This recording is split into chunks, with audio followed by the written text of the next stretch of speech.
में आप सबका बहुत बहुत स्वागत है। हमने पिछले वीडियो में योग मार्ग के विघ्न पढ़े थे और पढ़े थे चित्त प्रसादन। अगर ये दोनों वीडियो आपने नहीं देखे हैं तो जाके आप देख सकते हैं, प्लेलिस्ट के अंदर होंगे। योग मार्ग के विघ्न और चित्त प्रसादन नाम से बने हुए हैं। आज हम पढ़ेंगे क्रिया योग के क्रिया योग से होता क्या है क्रिया योग, और क्रिया योग का फल क्या है, इनके बारे में जानेंगे। तो सिंगल लाइन क्वेश्चन जो आपके एग्जाम में आ रहा है वो तो ये आ रहा है कि क्रिया योग के कितने अंग है। तो क्रिया योग के 3 अंग है। कौन कौन से हैं? तो है तप, स्वाध्याय और ईश्वर प्रणिधान। इन तीन को क्रिया योग का अंग माना गया है। वैसे इन तीन को हम नियम की में भी डालते हैं। शौच, संतोष, तप, स्वाध्याय, ईश्वर प्रणिधान। शौच, संतोष, तप, स्वाध्याय और ईश्वर प्रणिधान, तो ये नियम के भी पार्ट माने जाते हैं। तो तप क्या होता है? तप का अर्थ होता है, उससे पहले तप पढ़ने से पहले हम पढ़ लेते हैं क्रिया योग के बारे में कि क्रिया योग कैसे लोगों के लिए। तो अष्टांग योग है ना, अष्टांग योग तो है निम्न कोटि के साधकों के लिए। जो निम्न कोटि के योग साधक हैं उनके लिए अष्टांग है यम, नियम, आसन, प्राणायाम, प्रत्याहार, धारणा, ध्यान, समाधि। लेकिन जो मध्यम कोटि के साधक हैं, मध्यम कोटि के साधक, उनके लिए है क्रिया योग।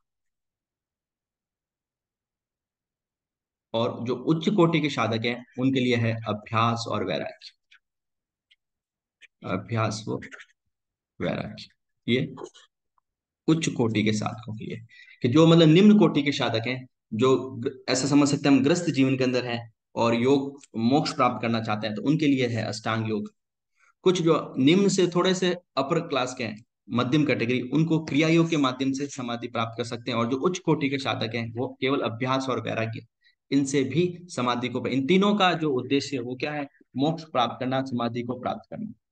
ठीक है, तो क्रिया योग, अष्टांग योग के बाद में हम पढ़ रहे हैं कि क्रिया क्रिया योग के माध्यम से भी समाधि को प्राप्त किया जा सकता है, मोक्ष को प्राप्त किया जा सकता है।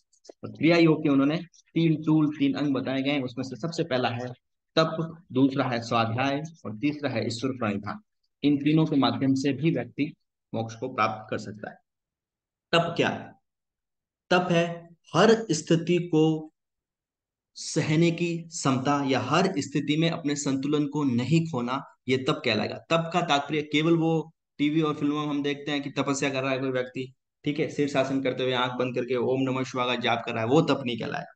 तप है कि हर स्थिति में संतुलित रहना, ये तप कहलाता है। तप मतलब ऐसा कह सकते हैं कि जिसका पाचन तंत्र सही है, पचाना जो सीख गए, उस वो व्यक्ति तपी कहलाएगा या तपस्वी कहलाएगा। पाचन तंत्र से यहाँ पे खाने से नहीं है, मतलब सुख को जिसने पचाना सीख लिया, दुख को भी जिसने पचाना सीख लिया, ठीक है, प्रतिकूल परिस्थितियों को जो पचा सकता है, प्रतिकूल अनुकूल परिस्थितियों को भी जो पचा सकता है। कुल मिलाकर हम यूं कहेंगे जिसके अंदर समत्व भाव उचित है, जो सॉरी गीता जी की परिभाषा है जो कि समता का भाव रहने वाला व्यक्ति, दोनों ही स्थितियों को स्वीकार करने वाला, सुख में भी ज्यादा हाँ खुश नहीं होने वाला, दुख में भी ज्यादा दुख नहीं। अगर जैसे आपके एग्जाम पॉइंट ऑफ व्यू से देखें, अगर 90% बन गए तो हो गया व्यक्ति सुखी।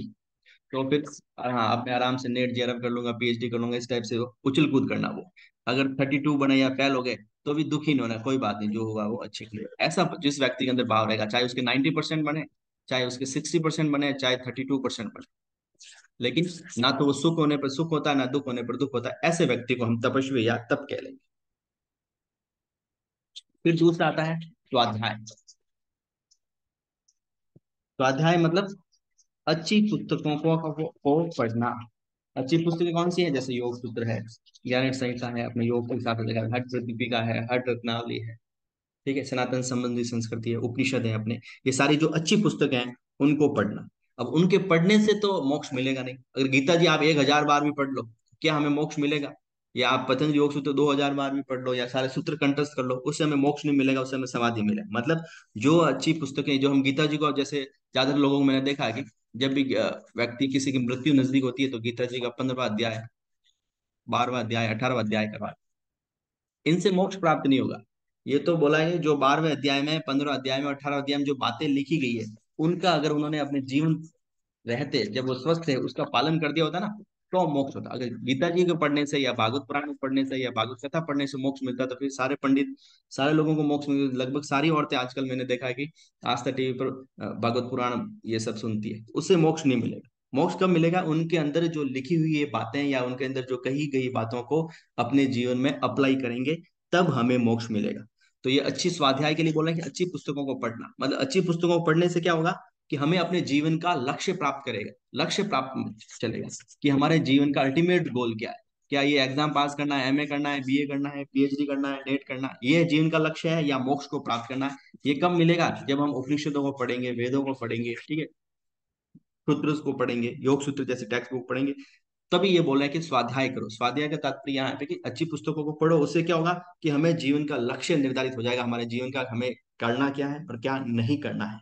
साथ ही हमें गलत और सही का भेद भी प्राप्त हो जाएगा कि कौन सा कार्य गलत है, कौन सा सही है। ठीक है, जितने भी आपने मोटिवेशनल स्पीकर देखे होंगे, या जो भी आज तथाकथित अमीर लोग हैं, मतलब जो पैसों से अमीर है, उन सब लोग यही बोलते हैं कि हम लोग रोज एक पुस्तक जरूर पढ़ते हैं। तो आपको भी इस क्रिया योग के जो वीडियो के बाद आपको भी अपने जीवन में ये डालना चाहिए, कम से कम मैं एक साल के अंदर 10 से 12 नई पुस्तक पढ़ूं। ठीक है। फिर लास्ट में आता है ईश्वर प्रणिधान। मतलब जो भी आप अच्छे कार्य कर रहे हो, जो भी ये सारे जो नियमित कार्य कर रहे हो, चाहे तप कर रहे हो, चाहे यम का पालन कर रहे हो, नियम का पालन कर रहे हो, ये सारी चीजें हैं, ये सब ईश्वर को समर्पित कर देना, स्वयं को ईश्वर के प्रति पूर्ण रूप से समर्पित कर देना, ये ईश्वर प्रणिधान कहलाएगा। जो भी आप कार्य करते हैं वो सारा ईश्वर को समर्पित कर देना, ये ईश्वर प्रणिधान कहलाएगा। इनसे होगा क्या भाई कि क्रिया योग से हमें किस फल की प्राप्ति होगी? ये भाई क्रिया योग को हम फॉलो कर लेंगे, हमें मिलेगा क्या?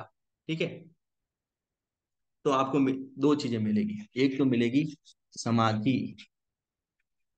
क्वेश्चन आ सकता है कि क्रिया योग कौन कौन से हैं, तो ये लिखना है क्रिया योग क्रिया योग का फल क्या होता है। तो क्रिया योग से हमें समाधि की प्राप्ति होगी। क्या होगी? समाधि की प्राप्ति। और दूसरा होगा क्लेशों का तनुकरण।